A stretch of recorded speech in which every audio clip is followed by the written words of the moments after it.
Konsistensi adalah kunci utama. Banyak orang semangat di awal, tapi berhenti di tengah jalan. Padahal menabung itu bukan soal cepat atau besar, tapi soal rutin.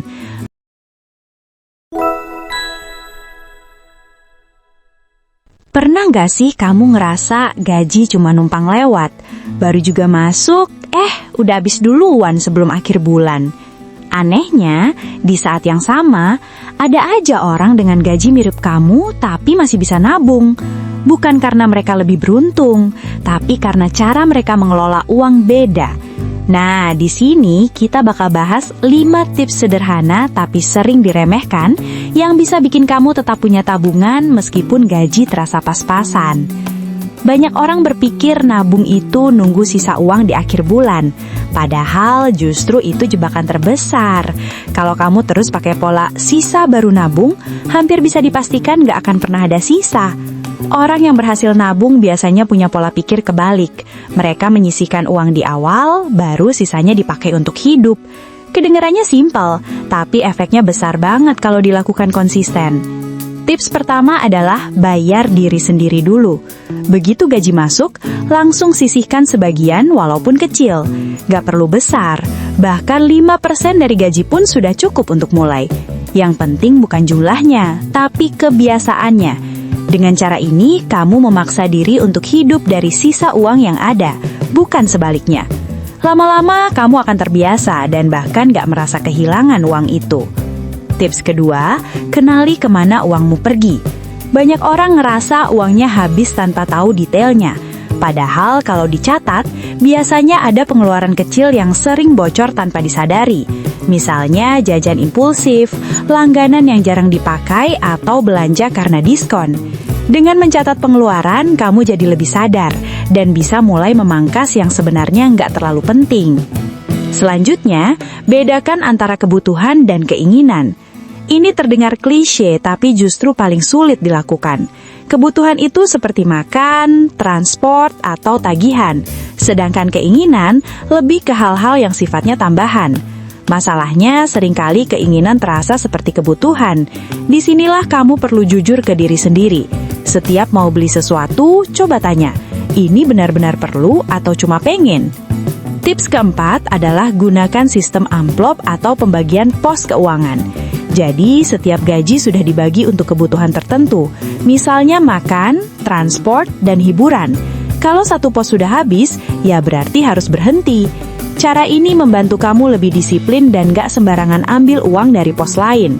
Walaupun terlihat ribet di awal, lama-lama justru bikin hidup lebih teratur. Hal lain yang sering dilupakan adalah menghindari gaya hidup ikut-ikutan. Kadang kita tergoda beli sesuatu bukan karena butuh, tapi karena orang lain punya.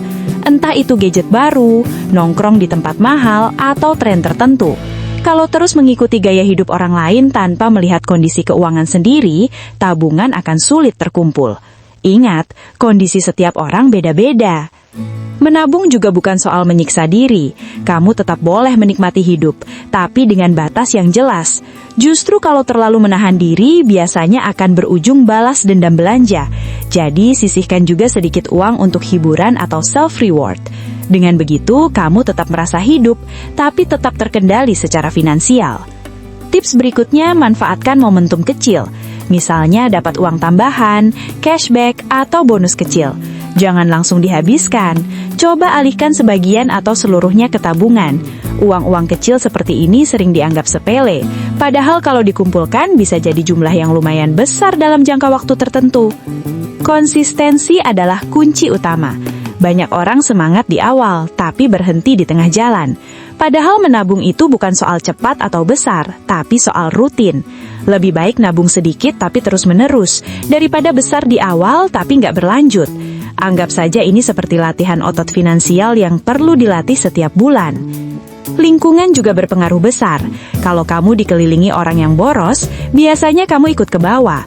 Sebaliknya, kalau kamu berada di lingkungan yang lebih sadar keuangan, kamu juga akan lebih termotivasi untuk mengatur uang dengan baik.